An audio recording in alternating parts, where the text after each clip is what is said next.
this week, maybe even today, I'll go to Home Depot and get more leveling sand. I'm just gonna pour it on top.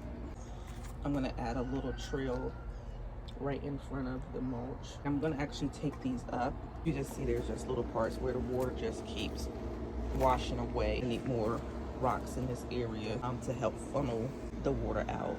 How long do you think it's gonna take me to get that side done? Redo this here. So this is how it looks. Like there's a difference there. Now I need to wet it. Okay, so now it's really compacted. It's mostly the pavers that were on this side. So this is where I'm at. Okay, so this is where I'm at with. So I put the things. So I just went underneath, and things are nice and even. So this is it. A little walkway for my water hose to do some gardening.